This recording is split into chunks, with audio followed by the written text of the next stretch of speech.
Hey! Break muna sa SC cases. Peeling at cracking muna tayo ngayon. Mahuhulaan niyo ba kung saan galing tong mga peeling to? Clue, hindi sa Bicol. Tama, sa Kalinog, Iloilo. Kapansin-pansin lang na kung sa Bicol may tuturing ng gold ang pili. Sa pinuntahan namin ay halos di pinapansin ang mga piling na huhulog. Kaya nung andun kami, di ko na natiis na mamulot ng pili nuts. Nakapagdala pa nga ako ng 8 seedlings para itanim sa nabili naming lote kasi yung ibang nahulog tumubo na talaga. Ganun talaga siguro kapag nahulog ka. Breakup o altar man ang ending, mag-grow ka pa din talaga.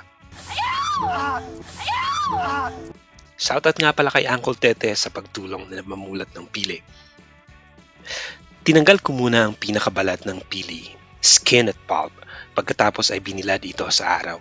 Importante ang prosesong pagbilad sa pili nut cracking para mahiwalay ang shell sa pili nut skin nito o testa kung tawagin at di ka mahirapan sa pagtanggal ng nuts sa loob ng shell. Pero dahil nga di naman tayo expert sa pag-crack ng pili, kala ko abutin ako ng 19 days sa pag-crack. Pero buti na lang I take you sana Cell Essentials, kaya siguro inabot na lang ng 11 days. Gamit ko nga pala ang kitchen knife na yan na kung tawagin ay cleaver. Iningatan kong wag mahati yung pili habang nika-crack ito. Pero katulad ata ng buhay ko, 70% ng ni-crack kong pili ay wasak. Bakit ka ba? Wala akong problema. Wala akong pagkakamali. Sa magkano? Kung di man hati. Pagkatapos ay nagpakulo naman ako ng tubig at ibinabad ko ng 5 minutes yung pili nuts. Ang purpose ng process na to ay para madaling balatan ang pinaka-pili nut o tinatawag na kernel sa pagkakabalot nito ng testa niya. Sunod ay sinangag ko na ang pili para ma-dry ito at di masyadong matalsik kapag nilagay ko sa mantika. Ang iba pinapadry muna talaga yung pili, imbes na isangag at nilalagay sa malinis na cloth at pagkatapos ay piniprito. Medyo mahaba lang para sa akin ang ganong proseso kaya sinangag ko na lang.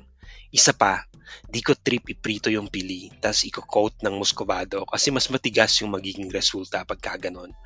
Yung iba, gusto yon kasi crunchy daw. Pinainit ko naman ang mantika, medium flame, at tinunaw dito ang 4 big scoops ng muscovado hanggang mag-caramelize ito. Ang 4 scoops ang estimated amount ng muscovado based sa dami ng pili nuts na lulutuin ko.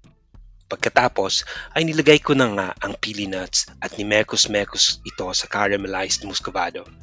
Binudburan ko din ng konting rock salt para ma-neutralize ng konti ang tamis. Mga 8 to 12 minutes siguro ang pagmekos-mekos ko, still under medium flame. At ayan, handa na kami ni Mrs. mag-deliver for free tasting. Order na sa amin. Nang sana ha, hindi ng pili. Special thanks to Mama Juliet for coaching me all throughout the process and to Mama Mel sa kanyang muscovado.